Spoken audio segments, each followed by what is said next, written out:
Hello friends, if you're new, welcome to my channel. If you're coming back, welcome back. Thank you for the patronage. Today's topic is the emergence of Israel, consolidation of state. Not much else I need to say before getting on with the video, so let's go.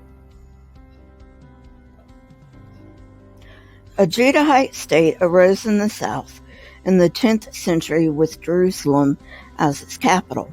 By anthropological standards, Judah was a true kingdom, but it also fit the description of an early inchoate state.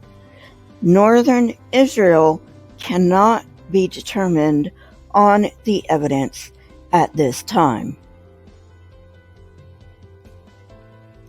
In the 9th to 8th century, designated Iron 2b, the rulers of Judah grew and consolidated the state, both northern Israel and one southern, Judah. Initially, they shared many traits of Levantine states in Iron 2b, but they slowly diverged. Israel lasted only 200 years, while Judah hung on for another century or thereabouts. The hallmark of Israel and Judah at this time was the growth of urbanism, a trait that had been present since the 10th century. Urbanism, however, is not well defined, thus we must first devise quantification for it. In his book, Deaver tries to develop a more sophisticated hierarchy of sites than simply city, town, and village. Admittedly somewhat arbitrary, this classification has heuristic value nonetheless. In Tier 1, we find capital cities. Archaeology and extra-biblical texts show that Samaria was indeed the capital of Israel, while Jerusalem was the capital of Judah. Even though these cities had less than 1,000 residents, these meet the criteria for Tier 1 simply because they are capital cities. Tier 2 consists of administrative centers. Here, too, size is not as significant as strategic location and the concentration of political and economic power. In Iron 2, Israel and Judah had many such sites. Tier 3 are the cities, defined by over 1,000 inhabitants. We characterize ancient cities that are universally regarded as the first cities that developed in Mesopotamia in the 4th and 3rd millennia. Sites that are universally considered true cities in ancient Sumer and Akkadian had 20,000 to 40,000 residents.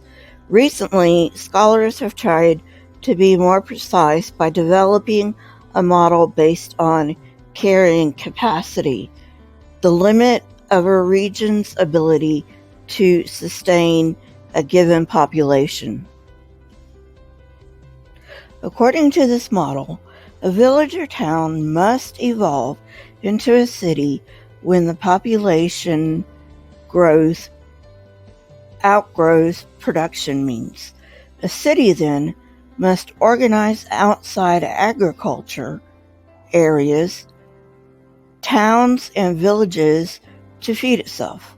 This implies central authority.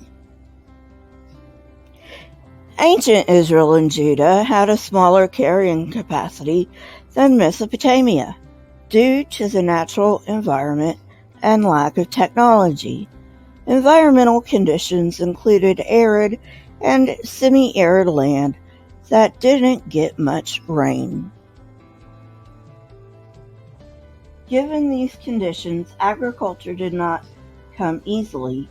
Thus, pastoralism became a viable and sometimes the only option.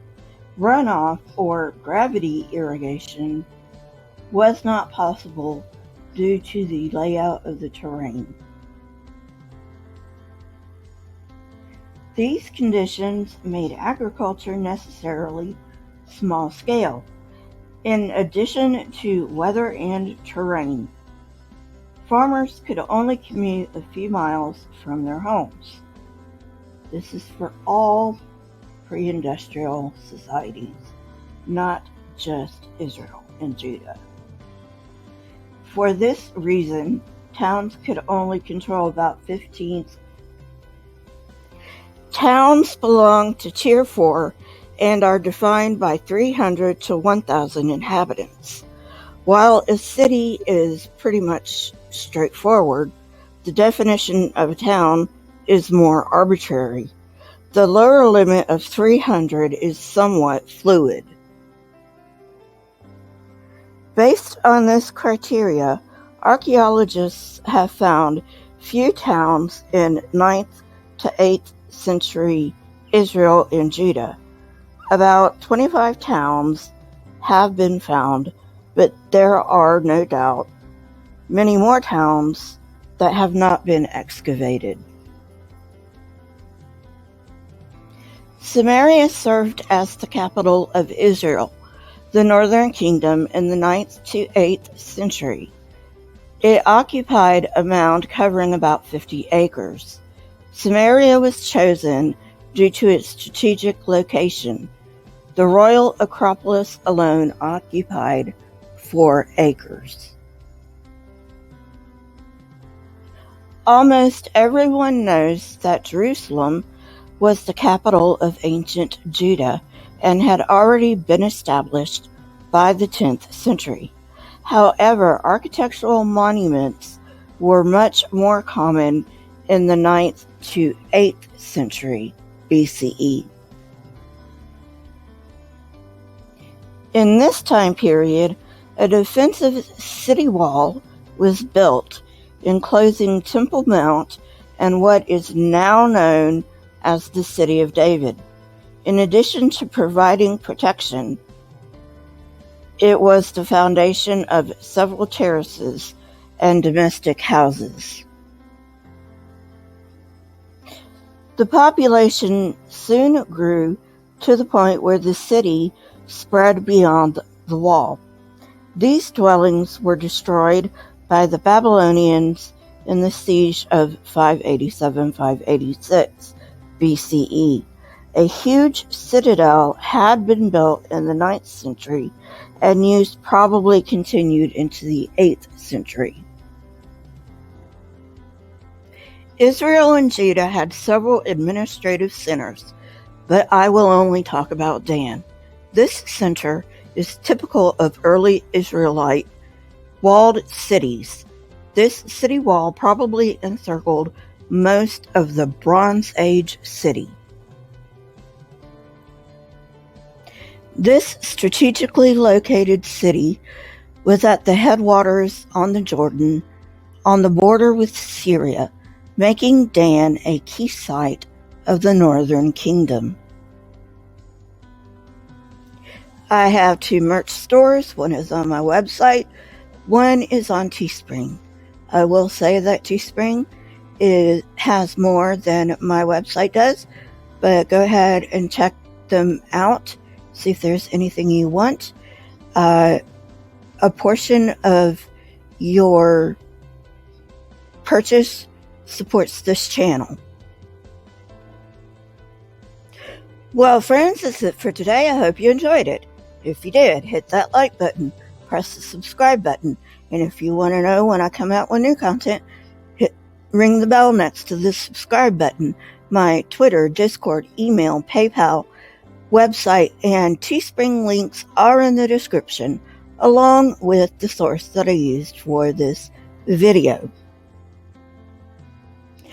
Please leave comments in the comments section.